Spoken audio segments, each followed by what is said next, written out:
اعوذ باللہ من الشیطان الرجیم بسم اللہ الرحمن الرحیم اللہم صلی علی سیدنا محمد وعلی آل محمد صلی اللہ علیہ وسلم۔ السلام علیکم رحمۃ اللہ وبرکاتہ۔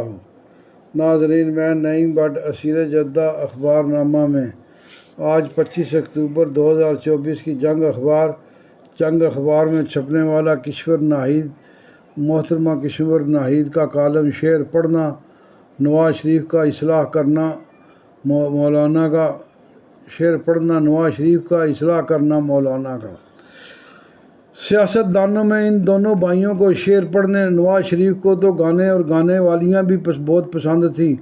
وہ جب ڈپریس ہوتے تھے، کلثوم جو ہماری دوست اور ان کی بیوی تھی کی وفات کے بعد تو ذہنی طور پر ہر سیاست سے لے کر دوستوں تک سے بیزار شکل سے بھی آزاردہ نظر آتے ہیں۔ بڑا کمال کرتی ہے بی بی مریم جو اپنے ہزاروں کاموں کے باوجود باپ کی دلداری کرنے کی کوشش کرتی ہیں۔ سیاست کی گمن گیریوں میں برج الٹنا خاص کر پاکستان میں کوئی عجوبہ یا حیران کن بات نہیں۔ کیسے اسکندر مرزا آئے اور کیسے ان کو ملک بدر کیا گیا، کیسے ایران میں شہنشاہ کو ملک بدر ایسا کیا گیا کہ کوئی ملک ان کو لینے کے لیے تیار نہ تھا۔ اب ایرانی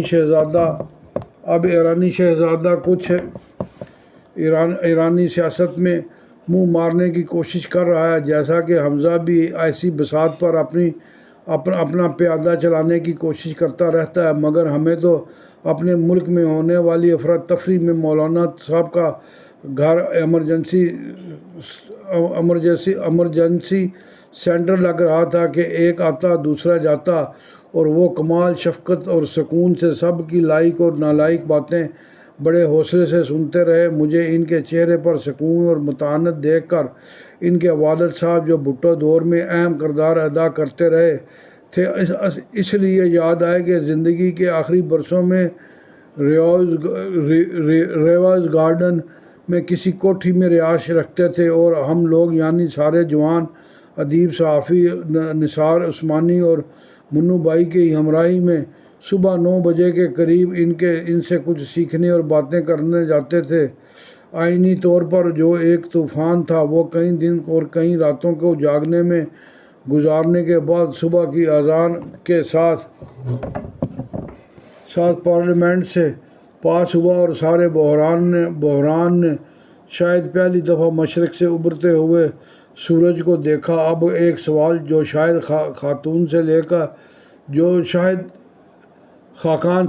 خاقان سے لے کر دیگر سنجیدہ سیاست دان بار بار اٹھا رہے ہیں کہ اس افراتفری سے عدلیہ کو نیا رخ دینے کا مقصد کیا ہے، مگر پاکستان کے اصل مصائب اس طرح حل نہیں ہوں گے کہ ایک طرف عمران ضدی بچہ بن کر مفاہمت کا یہ آخری موقع جو مولانا نے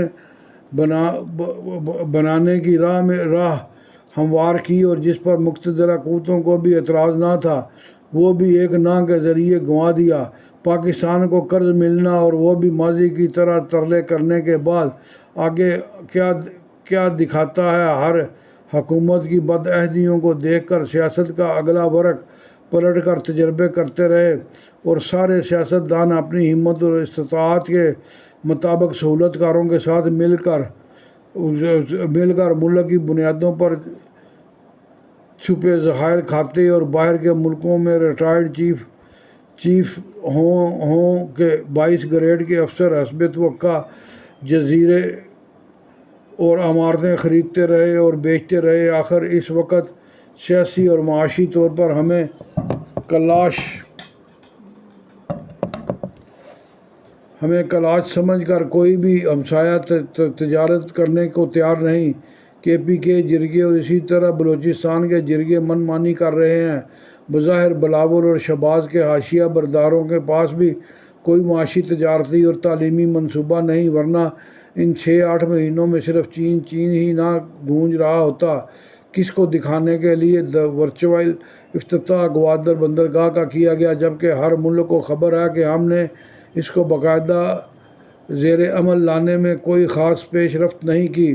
جس اشرافیہ کا حوالہ سہیل وڑائچ نے دیا ہے، ان سب کو اگر ایک ایک کر کے کنگالا جائے تو وہ سب اپنی بازی کھیلنے کے علاوہ اپنے خاندان کو شاد آباد کر چکے ہیں۔ یہ سب چلی ہوئی بندوقیں ہیں۔ اگر یہ یوں ہی کارنر میٹنگز کرتے رہے تو جیسے جماعت اسلامی آگے بڑھ رہی ہے اور اس کی خواتین بھی مستعد ہیں، ہر چند جماعت اسلامی طالبان کے مقابلے لبرل جماعت ہے، پھر بھی دنیا مصنوعی ذہانت کی منزلیں طے کرتی رہے گی اور ہم شہباز کی تقریروں کی جگہ مولانا کے ہم زلف اور دیگر لوگوں کو بھی آزما چکے ہیں۔ بلاول کو اپنے والد کی باقیات کو